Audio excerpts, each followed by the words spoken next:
আসসালামু আলাইকুম। আপনারা সবাই কেমন আছেন? আশা করি সবাই খুব ভালো আছেন।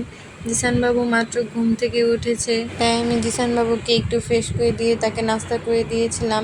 এরপর গিয়েছিলাম একটু বাজারে। বাজার থেকে এসে জিসান বাবুকে ঘুম পাড়িয়ে দিয়েছি। জিসান মনিকে ঘুম পাড়িয়ে দিয়ে চলে গেলাম রান্না করতে, কিন্তু এত পরিমাণে কারেন্টে ডিস্টার্ব করতেছে যে জিসান মনি ঘুমাতেই পারছে না।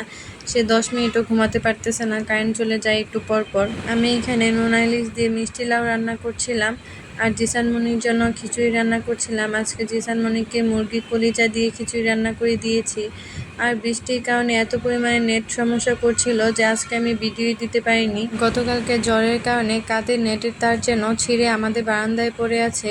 আর এদিকে এই যে আবার কারেন্ট চলে গিয়েছে, তাই আমি জিসান মনিকে একটু বাতাস করছিলাম যেন সে না ওঠে, কিন্তু বাতাস করেও কোনো লাভ হয়নি। জিসান বাবু উঠে পড়েছে। জিসান বাবু ঘুম থেকে উঠে গেলে আমি তাকে একটু কলা খাইয়ে দিচ্ছিলাম। আমাদের এখানে গতকাল রাত 11টা বা 12টা থেকে আজকে দুপুর 1টা পর্যন্ত নেট ছিল না। বর্তমান পরিস্থিতি এমন হয়ে দাঁড়িয়েছে যে একবেলা ভাত না খেলেও চলবে, কিন্তু নেট ছাড়া একদমই চলা যায় না। জিসান বাবুকে কলা খাইয়ে দিয়ে আমি তাকে একটু গোসল করাতে নিয়ে গেলাম। জিসান বাবু বরাবরই গোসল করতে খুব পছন্দ করে। জিসান, জিসান, আয় গোসল করবি? জিসান, এই জিসান, জিসান বাবু, এই জিসান বাবু। এই তো জিসান বাবুকে গোসল করিয়ে দিয়ে তাকে রেডি করে দিয়েছিলাম। সে তো মহা খুশি গোসল করে, কিন্তু দুঃখের বিষয় হয়েছে আবার কারেন্ট চলে গিয়েছে। গোসল করেছ? আহা, গোসল করেছ?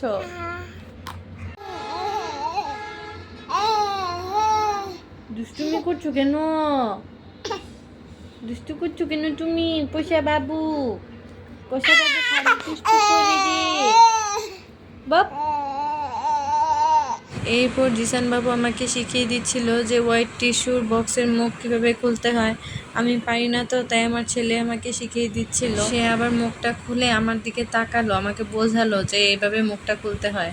আর সে মুখ খুলতে পেরে মহা খুশি। সে নাচানাচি করছিল একটু। তারপর আমি জিসান বাবুকে দুপুরে খাবার খাইয়ে দিচ্ছিলাম। সে তো প্রথমে কিছুতেই মুখে নেবে না। সে সব খাবারই এরকম করে, প্রথমে সে কোনো কিছুই মুখে নিতে চায় না। নাও কেন? মার দিব কিন্তু, দিব মার। জিসান বাবু কত বড় পাজি, খাবি না কেন?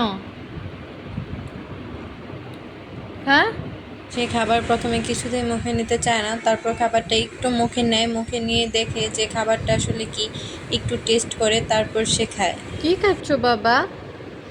পানি খাচ্ছ? জিসান বাবু, আমার জিসান বাবু পানি খায়। পানি খাচ্ছ?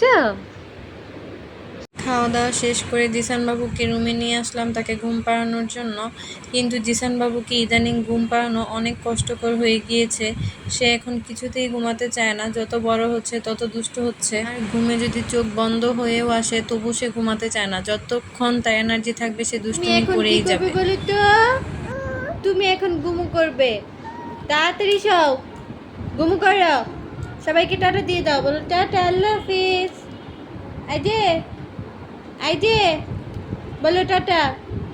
জিসান, তাকে ঘুম পাড়ানোর পিছনে অনেক চেষ্টা, অনেক যুদ্ধ থাকে। যাই হোক, এই ছিল আজকের দিনটি। জীবন থেকে আরও একটি দিন চলে গেল। আপনারা সবাই ভালো থাকবেন, সুস্থ থাকবেন। দেখা হবে নতুন একটি ভিডিওতে। আল্লাহ হাফেজ।